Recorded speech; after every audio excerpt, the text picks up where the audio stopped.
Olá, boa noite a todos.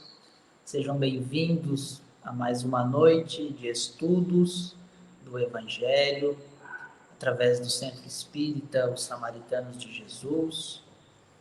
Que tenhamos hoje, possamos ter uma noite iluminada, com excelentes esclarecimentos para a nossa vivência aqui encarnados, e que possamos juntos aurir boas energias, boas vibrações, para que possamos alcançar o equilíbrio espiritual e mental. Hoje, os nossos estudos, eles se iniciam com uma prece. Logo em seguida, nós temos uma palestrinha de 10 minutos com um tema relacionado à doutrina espírita. Nós estamos estudando no transcorrer das semanas as parábolas de Jesus. Hoje quem vai fazer a palestrinha é a Kátia. Logo em seguida nós temos a explanação do Evangelho à luz da doutrina espírita, hoje com a nossa querida irmã Rosana.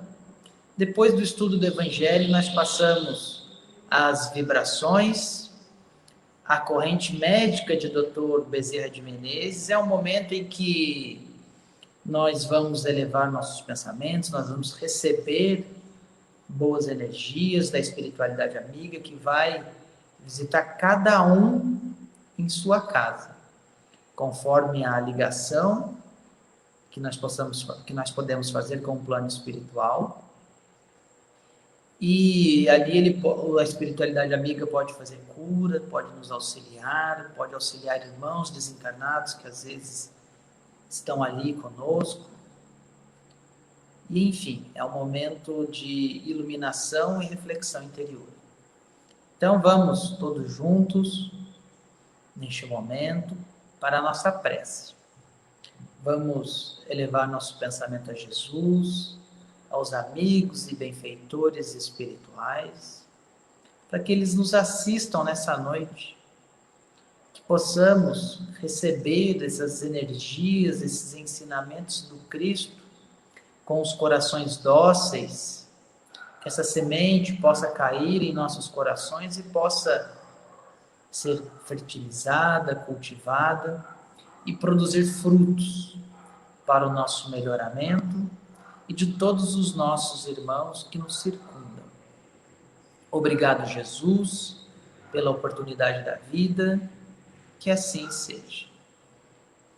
Então, agora, convidamos a nossa querida irmã Kátia para fazer a sua explanação. Olá, boa noite a todos. Que Jesus possa nos iluminar, nos envolver nessa noite de estudos, para a gente estudar um pouquinho sobre as parábolas de Jesus. E hoje vamos estudar a parábola do juiz iníquo, também conhecida como a parábola da viúva importuna ou a parábola da viúva e do juiz. Está no Evangelho de Lucas, capítulo 18, versículos de 1 a 8. Então, é uma parábola não muito conhecida. Então, vamos todos ler para a gente poder entender o que Jesus quer nos trazer. Propôs-lhes Jesus uma parábola para mostrar que deviam orar sempre e nunca desanimar, dizendo: havia em certa cidade um juiz que não temia a Deus e nem respeitava os homens. Havia também naquela mesma cidade, uma viúva que vinha constantemente ter com ele, dizendo: defende-me de meu adversário. Ele, por algum tempo, não a queria atender, mas depois disse consigo: se bem que eu não tema a Deus, nem respeite os homens, todavia, como esta viúva me incomoda, julgarei a sua causa para que ela não continue a molestar-me com as suas visitas. Ouvi, acrescentou o Senhor, o que disse esse juiz injusto. Não fará Deus justiça aos seus escolhidos, que a ele clamam dia e noite, sendo longânime para com eles? Digo-vos que bem depressa lhes fará justiça. Contudo, quando vier o Filho do Homem, achará porventura fé na terra?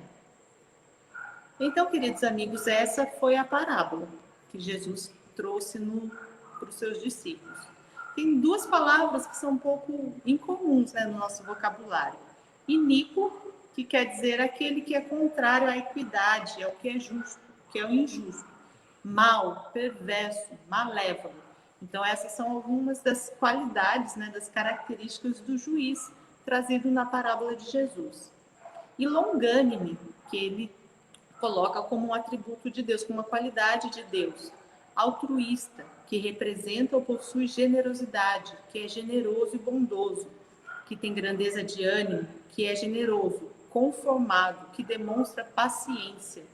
Resignação, que contém longanimidade, que é a capacidade de suportar as contrariedades. Então, ele traz duas palavras diferentes, mas que representam o juiz da parábola e Deus, nosso Pai.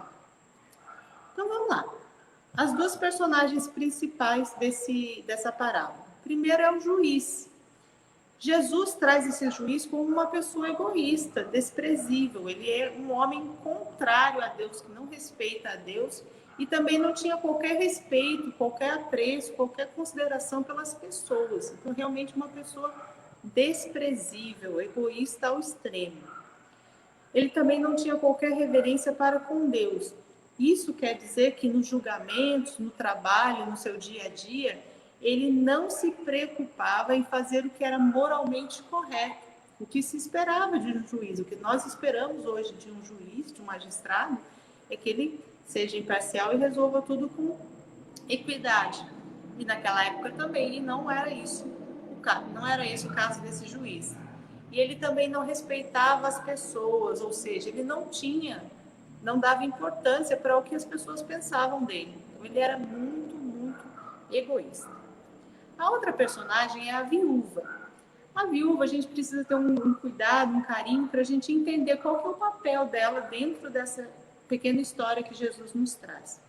A sociedade da época era patriarcal, ou seja, a mulher ela era vista como um objeto, ela não tem a importância que ela tem hoje dentro da sociedade.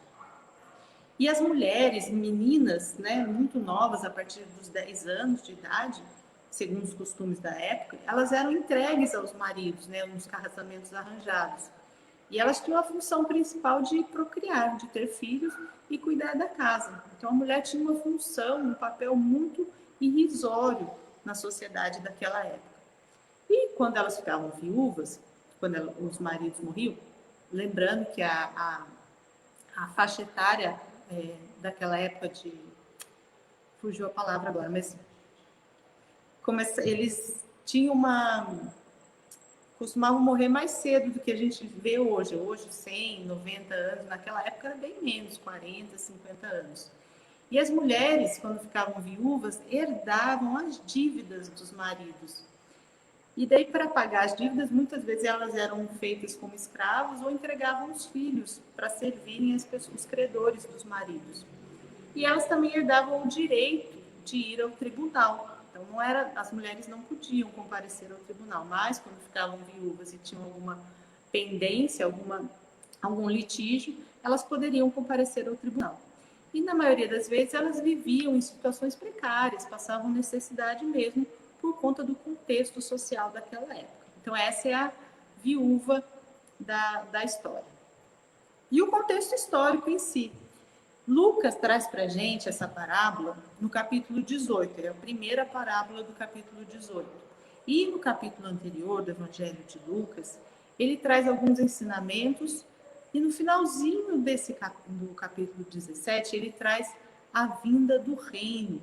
E nesse trecho do Evangelho, Jesus comenta com os apóstolos sobre os períodos difíceis que estavam por vir. Então, ele fala das dificuldades que os apóstolos passariam, da sua despedida, porque ele não estaria mais entre nós, e ele começa a preparar os apóstolos. E daí, no capítulo seguinte, no capítulo 18, ele começa trazendo a parábola da viúva e do juiz, que fala precisamente de como orar, da persistência que os apóstolos teriam que ter. Depois, a parábola do fariseu e do publicano, que nós já conhecemos, que fala também sobre oração. E das crianças e do reino dos céus, que as crianças eram trazidas para Jesus e os apóstolos as afastavam. E Jesus disse, não, deixar vir as minhas criancinhas. E fala do nosso comportamento, da pureza que nós temos que ter. Então, esse é o contexto histórico. Vamos lá, então, porque Jesus nos ensina. O que a gente pode extrair de conhecimento, de informação boa dessa parábola? Muitas, mas nós vamos nos ater às 3 principais.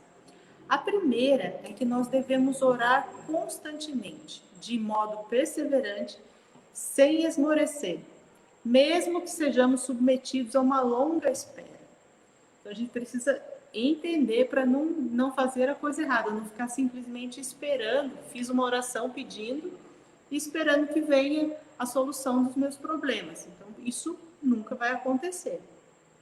Na parábola, Jesus não indica que o adversário da viúva comparecia regularmente ao tribunal. Ele diz que a viúva ia constantemente procurar o juiz para que ele julgasse a sua causa. Então, era a viúva que fazia o pedido para o juiz. Então, ela fez a parte dela. Além de ter a fé, de acreditar que ela tinha uma causa justa e que ela precisava de auxílio, ela fez a parte dela. Ela ia ao tribunal constantemente. Tanto é que o juiz resolveu atendê-la porque ele não aguentava mais encontrar com ela toda semana, todo dia ali no tribunal. Então, ela soube fazer o pedido e ela fez a parte dela. Então, esse é um ensinamento muito importante. Não basta simplesmente pedir. Nós precisamos contribuir para que o nosso pedido seja atendido, fazer a nossa parte. O outro ensinamento muito importante é que Deus é justo e bom.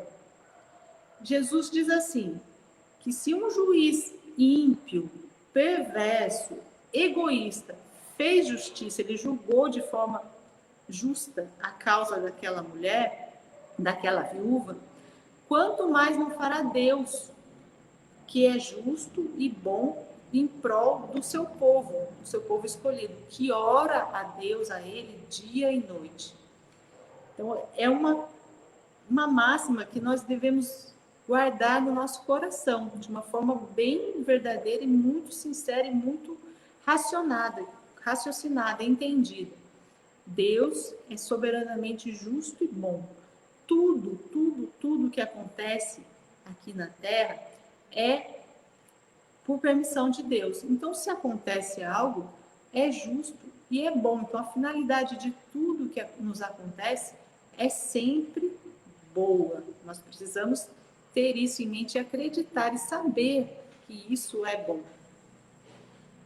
Pelo caráter perverso do juiz iníquo, ele agiu motivado por princípios egoístas. Ele queria se ver livre daquela mulher que estava ali atormentando ele todo dia.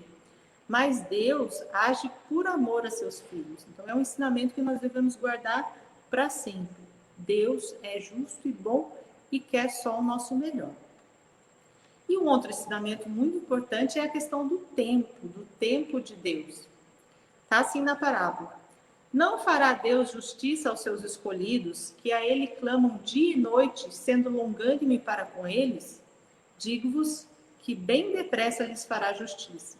Então, nós, espíritas, cristãos, que acreditamos em Jesus Cristo, nós temos um juiz imutável, verdadeiro, justo, no qual nós temos que depositar toda a nossa confiança.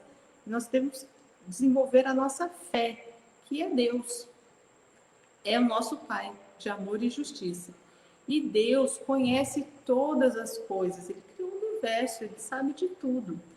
E Ele responde às nossas orações, sim, mas no tempo oportuno, de acordo com os propósitos de amor e sabedoria divinos. Então, essa demora que a gente pede e não acontece, e demora muito, anos, uma vida, encarnações, para que chegue essa resposta, esse retorno das nossas orações, é porque nós estamos aprendendo. É porque tudo acontece no tempo de Deus e não conforme a nossa pressa, conforme a nossa demanda. E aí vem aquela questão, né? Como pedir? Como é que a gente faz oração? Será que nós estamos sendo perseverantes? Como que a gente faz para ser perseverante? A dica é, venha participar dos estudos para aprender como é que faz, para a gente entender, porque isso é um processo longo, não é da noite para o dia, não existe fórmula mágica, a gente precisa entender. A oração, ela é um processo de elevação vibratória, em busca de sintonia com o plano espiritual maior, em busca de sintonia com Deus, com o nosso Pai, com os bons espíritos, com os nossos mentores. Então, é um processo de elevação. E para elevar, a gente não basta simplesmente ficar em silêncio e pedir. Tem que haver muito entendimento da nossa parte, tem que ter muita energia da nossa parte para alcançar o plano maior. E é por intermédio dos bons espíritos que retorna a nós a resposta das nossas orações. A força, a coragem, a resignação, o consolo, a intuição para resolvermos as nossas dificuldades. É o amparo divino que chega. Então, quem pensa que se pedir em oração, se louvar, se pedir fervorosamente todos os dias, vai ter o problema resolvido? Não vai. Sinto muito dizer, mas não vai. Nós vamos receber força, inteligência, intuição, ajuda para resolver. Mas quem tem que resolver somos nós mesmos. E termina assim: quando, porém, vier o Filho do Homem, porventura achará fé na terra? Então, é um convite à reflexão que Jesus nos traz. Quando chegar esse momento da nossa dele retornando, Jesus não vai voltar aqui para a Terra, Jesus já está aqui conosco. Mas nos nossos momentos, nas nossas buscas, nas nossas conquistas, em tudo que nós fazemos aqui, quando passamos por esses momentos difíceis, será que nós temos paciência? Como será que está a nossa paciência? Nós somos resignados? Nós entendemos tudo o que acontece? Por que tudo acontece? Será que a gente faz isso? E melhor ainda, será que nós trabalhamos, será que nós fazemos a nossa contrapartida, a nossa parte nessa equipe para que tudo funcione? Será que nós trabalhamos para o nosso bem, em prol da humanidade, do melhoramento de todos? Então fica uma reflexão, uma mensagem de Joana de Ângeles. É longo, porém, ainda o caminho a percorrer, para que seja alcançado o respeito do homem pela vida, pelo próximo, pela natureza, pela justiça, sem arbitrariedade, sem punição. Jesus fez-se paladino da justiça, equânime. Sua atitude para com as pessoas era sempre a mesma, de benevolência com o objetivo da educação. Por tua parte, ser justo, equânime para com todos, tomando como modelo de comportamento Jesus, que nunca se recusava. Que Jesus possa nos abençoar, possa nos iluminar, para continuarmos a nossa caminhada. Boa noite a todos. Agradecemos as explanações, as reflexões, o estudo da Kátia a respeito dessa parábola muito interessante de Jesus Cristo, reiterando, exaltando a nossa necessidade da busca da oração, da nossa elevação e confiança na misericórdia, na bondade, nos desígnios de Deus para conosco. E como bem disse a Kátia, se a gente tem alguma dúvida com relação a isso, procure a nossa casa, mande um e-mail para a gente, para você se ingressar num grupo de estudo. E assim você que está nos assistindo vai poder ingressar numa sala de aula agora durante a pandemia virtual. Então não importa de onde você esteja nos assistindo, você vai poder ingressar numa sala virtual e acompanhar os estudos relacionados à doutrina espírita.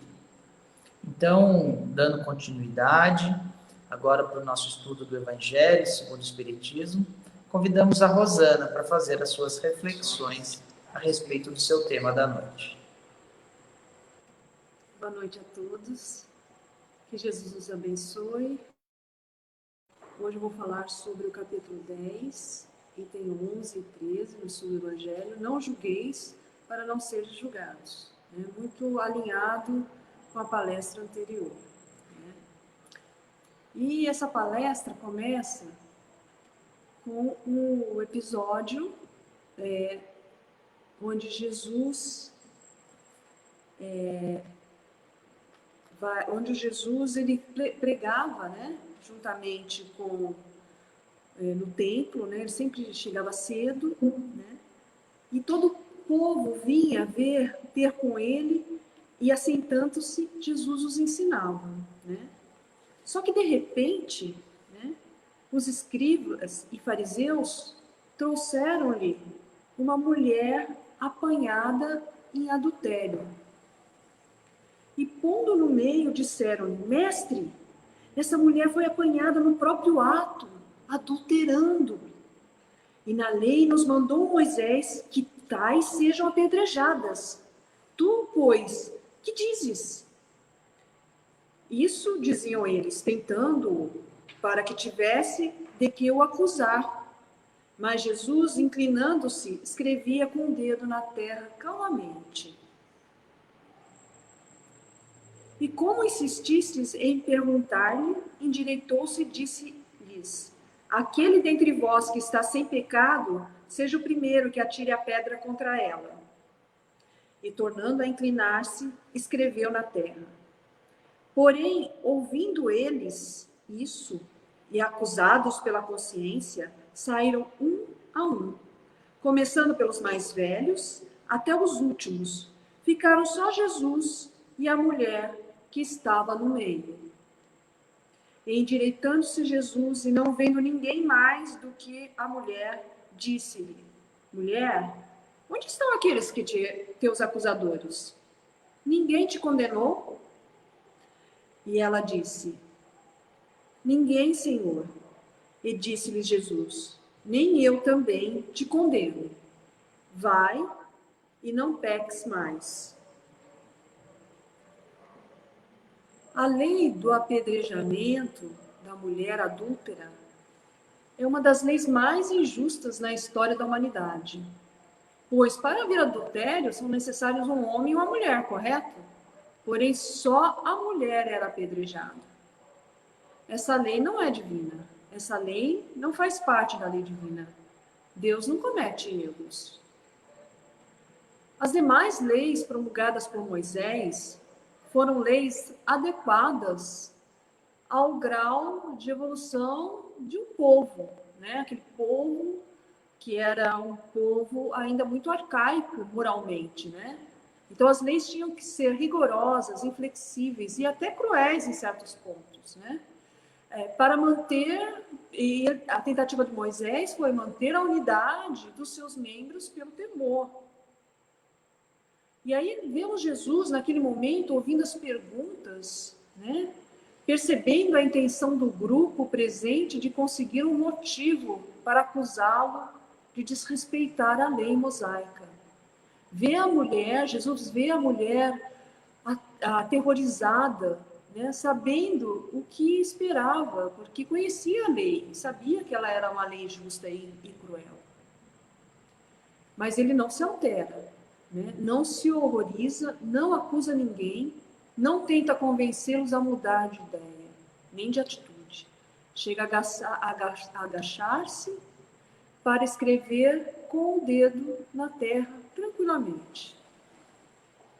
Como os homens insistiram, porque queriam pegá-lo, né, em falta em relação ao cumprimento da lei mosaica, ou em contradição com os seus ensinamentos, que eram ensinamentos de amor, visto que o apedrejamento de uma mulher adulta seria uma coerência, uma contestação aos seus ensinos, simplesmente diz que aquele dentre eles que estivesse sem pecado, isto é, sem erros, sem infringência das leis, que atirasse na mulher a primeira pedra.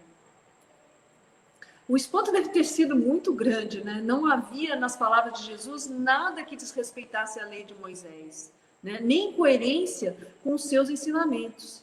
Então, apenas demonstrou-lhes que nenhum deles estava isento de erros. Portanto, não tinha autoridade moral para julgar, condenar e aplicar a pena. E a frase de Jesus continua sendo lida, estudada, divulgada, repetida. E nós que nos consideramos cristãos, encarnados e desencarnados, ainda não nos desvencilhamos do hábito de apontar, criticar, censurar, condenar, desejar punir os que cometeram erros. Tanto são várias as manifestações a todo momento nas redes sociais. E há diversas passagens na história de Jesus em que ele é desafiado maliciosamente. Existe uma outra situação onde, certa vez, um homem solicitou ao mestre: Mestre, diz ao meu irmão que reparta comigo a herança. E ele respondeu: Homem, quem estabeleceu juiz ou árbitro de vossa partilha? Jesus, o espírito mais puro que já esteve na terra, investido de autoridade para tal ação, não concordou em exercer o papel de um juiz diante de uma simples ocorrência. E nós, criaturas imperfeitas, egoístas, podemos julgar os nossos irmãos, os atos dos nossos irmãos? Com que autoridade moral nós podemos fazer isso? E aí eu trago alguns exemplos do que os nossos julgamentos são capazes, né? Diariamente recebemos fake news nas nossas redes sociais, não é verdade? E o que nós fazemos com essas fake news? Muitas delas, que nem existiam redes sociais, mas têm bastante importância, né? Como é o caso da escola base, né? Um caso antigo, onde os proprietários da escola e outras pessoas foram acusados por 2 mães de abuso e pedofilia. E aí o delegado, sem escrúpulo nenhum, aceitou a denúncia e já começou a divulgar na imprensa. E a imprensa divulgou esse fato com o maior estardalhaço e criou uma opinião pública. Não deu nem oportunidade do julgamento começar. Eles já foram julgados e condenados, apesar do julgamento verdadeiro ter provado de que eles eram inocentes. Só que aí já estraçalharam vidas, porque eles sofreram milhões de humilhações, né? E mais recentemente, aqui nessa reportagem que eu trouxe um pedacinho, de 2018, né? Na Índia, recentemente, pelo menos 6 pessoas morreram linchadas por causa de fake news falsas transmitidas pelo WhatsApp. O enredo é quase sempre o mesmo, né? Explorar situações alarmistas com o objetivo de incitar o preconceito, o ódio, ao apelo suposto alerta, seja repassado para o maior número de pessoas da sua lista. Quem nunca recebeu uma mensagem assim e acabou repassando? Provavelmente ajudou sem saber a disseminar a fake news. Cuidado com os nossos julgamentos, porque muitas coisas que julgamos não são verdades, não temos como olhar só por um lado, né? Portanto, quando realizamos um falso juízo diante das atitudes e atos do nosso próximo, um julgamento parcial, prejudicando alguém, assumimos compromissos de reajustes com a nossa consciência e com as leis divinas, uma vez que não há efeito sem causa. Diante das nossas imperfeições, julgamos sempre de forma unilateral, só olhamos para um lado, né? Atendendo, às vezes, os nossos interesses pessoais. Muitas vezes é conveniente acreditar naquele ponto de vista. Portanto, com o exercício do maior mandamento, e por isso que ele é o maior, é a perfeição, se um dia nós chegarmos lá, amai ao vosso próximo como a vós mesmos. Jamais usaremos os juízos apressados se nós praticarmos esse mandamento. Jamais provocaremos dores e injustiças aos nossos irmãos se realmente nós amarmos verdadeiramente como a nós mesmos. Então, Jesus disse: não julgueis a fim de não serdes julgados, porquanto sereis julgados conforme houveres julgado os outros.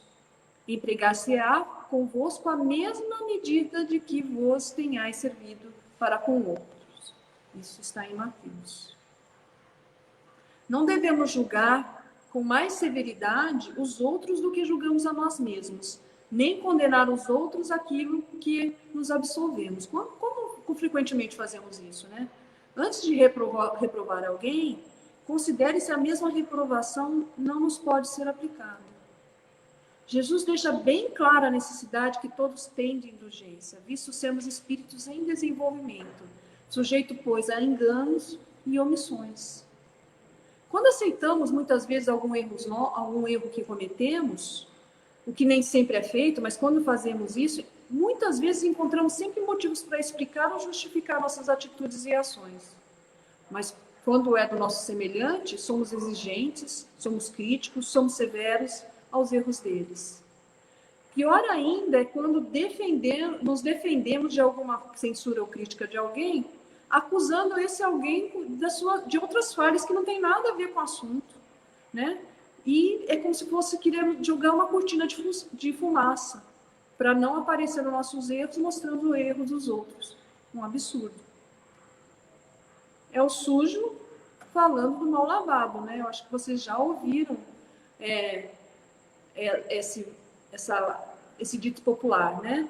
Você quer falar do outro, mas você não olha o seu próprio umbigo e vê o quanto você precisa se melhorar. E aí, um conselho: quando sentir vontade de julgar alguém, corre e busca um espelho. Com certeza você vai encontrar também muitos defeitos lá. E vai acabar vencendo essa tentação de ficar falando mal do outro, né? Mas aí fica uma pergunta, né? Então, não se pode criticar o que está errado? Allan Kardec esclarece que pode haver dois motivos na censura da conduta alheia: reprimir o mal ou desacreditar as pessoas cujos atos se criticam. Então, qual é a intenção que tem quando você faz uma crítica?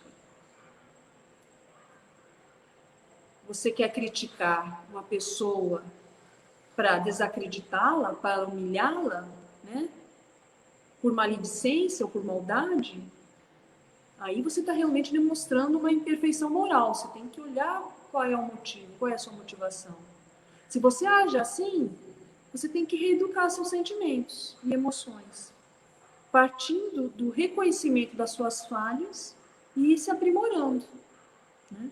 E toda essa visão que a gente começa a ter e olhar para dentro, vem através do estudo de nós e das leis divinas. Por isso que nós sempre estamos convidando aos nossos colegas que nos assistem a estar participando do estudo, porque ele abre mentes. Agora, se o seu motivo de criticar, né, você quer fazer uma crítica construtiva, porque é necessário que exista e seja cumprido para que o mal esteja fim. Então, se você quer fazer está vendo alguma coisa errada, que você tem alguma influência que pode corrigir e levar esse mal para o bem, faça, né? Porque nós também temos a missão de banir o mal, de contribuir para o bem da sociedade, né? Mas qual é a intenção? Nós temos que fazer de uma forma correta. E qual que é a forma correta? O auxílio ao bem e ao progresso. Então, é reprimir o mal com autoridade, se é que tenha, né? Mas sempre com doçura e fraternidade, para nunca expor a pessoa, né? E assim, da forma como Jesus falou: vá e não peque mais. E não é nutrir o seu ego, né? O seu orgulho, desacreditando a pessoa, mostrando os erros dela, fazendo alarde, né? O prazer de denegrir a pessoa. É a mesma coisa que apedrejá-la, né? Não tem nem nada eficiente. Não tem resultado positivo para a humanidade nem para a sociedade. Julgar uma ação é diferente de julgar uma criatura. Eu posso julgar e considerar a prostituição moralmente errada, mas não posso e não devo julgar a pessoa prostituída. Ao usarmos a empatia, colocamos no lugar do outro. A gente não sabe o que levou essa pessoa a se prostituir, quais as condições que ela viveu, qual é a história dela, né? Nós temos que entender o lado da pessoa. E aí, esse é o comportamento esperado por nós cristãos. Aliás, nem deve o homem ajudar o progresso dos seus semelhantes? Deve sim. A gente tem que ajudar o progresso dos nossos semelhantes. Jesus demonstrou com clareza e objetividade que a autoridade da censura está na razão da autoridade moral daquele que a pronuncia. E a única autoridade legítima aos olhos de Deus é a que se apoia no bom exemplo. A palavra convence, mas o exemplo arrasta. Então, se nós olharmos para nós mesmos, se nós nos modificarmos, se nós buscarmos fazer caridade, fazer o bem e amar o próximo, nós vamos estar influenciando aqueles que estão à nossa volta, através do exemplo, sem precisar de nenhuma única palavra. Não julgueis para não serem julgados, propõe a mudança da melhora íntima, através da busca da melhoria diária. Todo dia, orai e vigiai. O que eu estou fazendo errado? O que eu posso melhorar? Se meu irmão não está fazendo da forma como eu imagino, que seria o certo, como é que eu posso influenciá-lo a fazer o bem? Como é que eu posso ajudá-lo? Logo, o Mestre, na sua sabedoria, aconselha-nos a busca de nós mesmos, a autoanálise, o autodescobrimento, para não apontarmos falsamente defeitos e críticas aos outros. A partir do momento que passamos a nos conhecer, a nossa consciência se torna lúcida, facilitando o nosso aprimoramento em direção à evolução. Se nós conhecemos, olharmos verdadeiramente, despido para nós mesmos de qualquer preconceito e aceitação e ver quais são os nossos defeitos, a gente vai enfrentar o problema desses defeitos e vai trabalhar para melhorarmos e assim evoluirmos. O cristão não aponta o dedo para julgar, o cristão estende a mão para ajudar. E assim, se somos cristãos, temos que fazer. O Espiritismo vem esclarecer a todos sobre a lei de ação e reação. Tudo que fazemos, tudo que julgamos, indevidamente principalmente, tudo que praticamos tem consequências. Consequências no presente, nessa vida presente, consequências no futuro, nessa vida, no futuro ou na próxima encarnação.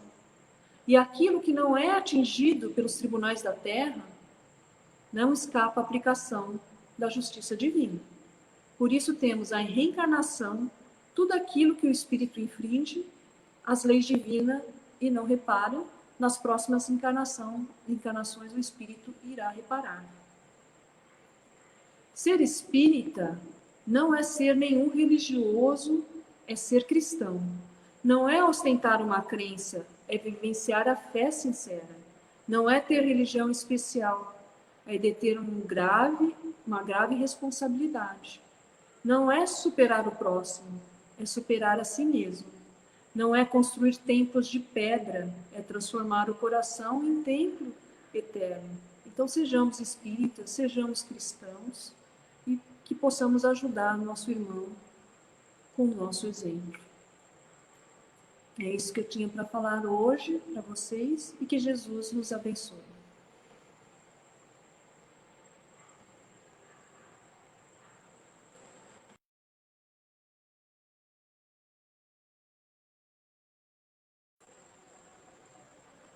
Agradecemos nossa irmã Rosana pelas reflexões de suma importância acerca do não julgar.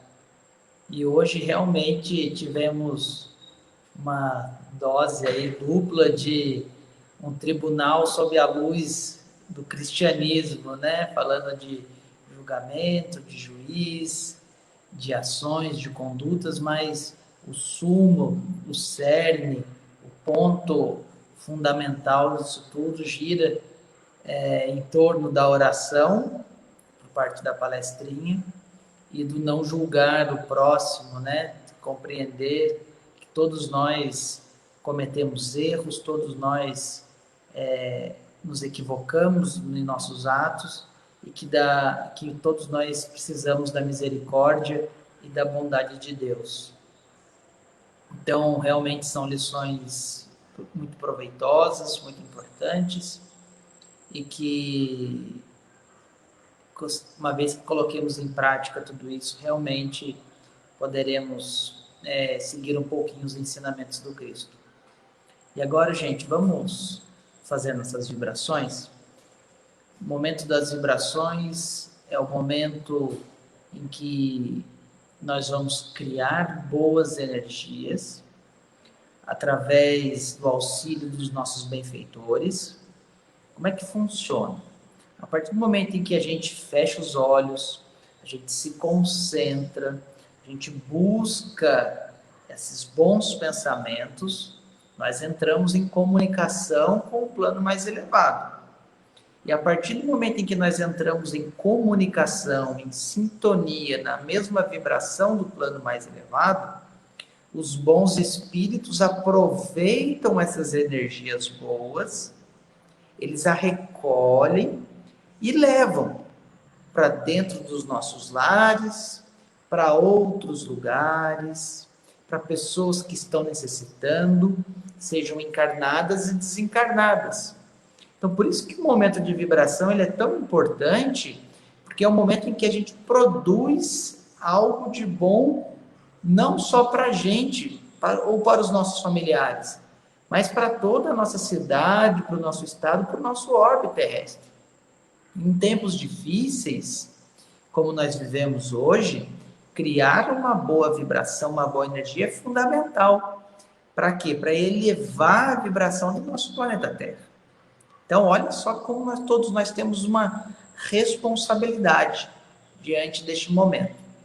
Então, vamos agora, já cientes dessa importância, vamos fechar nossos olhos, vamos mentalizar a figura de Jesus, rogar a Ele, rogar a Deus, que através dos bons espíritos possamos vibrar intensamente para todos os nossos irmãos que estão doentes nos centros hospitalares. Hoje, no mundo inteiro, os hospitais estão sobrecarregados, não só de irmãos por questões respiratórias da pandemia, mas de outras enfermidades também. Então vamos vibrar intensamente aos enfermos, para que eles encontrem a esperança, a fé, e que possam trabalhar pela melhoria, por sua própria melhoria, pelo restabelecimento da sua saúde física, mas que principalmente obtenham a saúde espiritual. Vamos vibrar também pelos familiares que também estão em aflição, que estão ali passando por um momento difícil, que os entes queridos estão hospitalizados, que eles também recebam esse lenitivo de Jesus, para que eles possam apaziguar seus corações, que eles também tenham confiança e fé nos desígnios de Deus. Vamos vibrar pelos nossos irmãos que estão retornando ao plano espiritual, que estão desencarnando, que eles possam retornar com equilíbrio, em paz, em harmonia, que possam ser auxiliados pelos bons espíritos e que eles tenham amor em seus corações. Vamos vibrar pelos que estão encarnando, pelos seres que estão nascendo, que eles tenham muita paz também, que eles venham com bons propósitos, que venham realmente com o desígnio de auxiliar na transformação do planeta Terra, que eles tenham muita paz, muita harmonia, e que possam trazer muitos ensinamentos sobre o aspecto moral e intelectual a nós que estamos aqui já há algum tempo. Vamos vibrar pelos nossos irmãos que estão no sistema carcerário, que estão presos, que eles tenham uma reflexão sobre os atos que cometeram e que possam, de alguma forma, buscar a reabilitação e que ao saírem possam ser pessoas melhores, Jesus. Vamos vibrar pelos nossos políticos, pelos administradores, pelas pessoas responsáveis por outras pessoas, que elas tenham consciência da importância dessa atribuição e que possam exercê-la com humildade, com carinho, com afeto para com o próximo. Vamos vibrar pelas equipes socorristas, pelos médicos, enfermeiros, paramédicos, todos que trabalham, sejam os encarnados, que estão cansados, que estão sobrecarregados, mas também pelos desencarnados, que também trabalham muito nesses momentos e que também necessitam de auxílio e de ajuda de Jesus e de Deus. Vamos vibrar pelos nossos lares, pelos nossos entes queridos, por nós mesmos, que possamos cumprir o nosso papel como cristãos e que possamos ser pessoas melhores, Jesus. Muito obrigado pela vida, muito obrigado por estarmos encarnados, que assim seja. E agora, ainda aproveitando essas boas energias, vamos rogar ao Dr. Bezerra de Menezes, através de toda a sua equipe, que eles possam, neste instante, estar conosco em nossos lares e que possam, Jesus, através dessa equipe maravilhosa, dessa equipe socorrista, nos auxiliar, Jesus. Que eles possam contribuir para o nosso equilíbrio espiritual, para o nosso equilíbrio psíquico, diante desses tempos difíceis. Nós que às vezes estamos passando por um momento de perturbação, por um incômodo, por uma ansiedade que a gente não consegue explicar, por um medo, por uma dificuldade de reflexão, por um incômodo na nossa mente, que a gente fica perturbado. Que Jesus, através da equipe de Bezerra de Menezes, possa acerenar nossos ânimos, que possamos respirar fundo, que possamos refletir um pouco sobre o porquê da nossa existência, que possamos ter confiança e fé em Jesus, em Deus, de que tudo acontece no tempo certo e conforme a bondade de Deus. Que possamos alcançar a paz espiritual, que possamos também obter, se assim for permitido, o auxílio diante das nossas enfermidades, diante das nossas doenças, sempre na confiança de que, se nós formos merecedores, é possível sim obter a cura de uma enfermidade, seja de um câncer, seja da própria uma infecção respiratória, seja qualquer tipo de doença, é possível obter.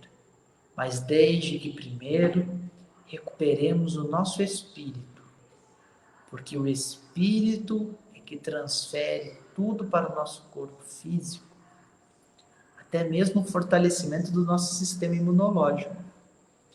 Então, que Jesus, pela sua infinita misericórdia, possa intuir em nós aquele ponto que está em desequilíbrio no nosso espírito, possamos cuidar desse ponto, que ao cuidar desse ponto nós possamos recuperar também o nosso corpo físico através da obtenção da cura física.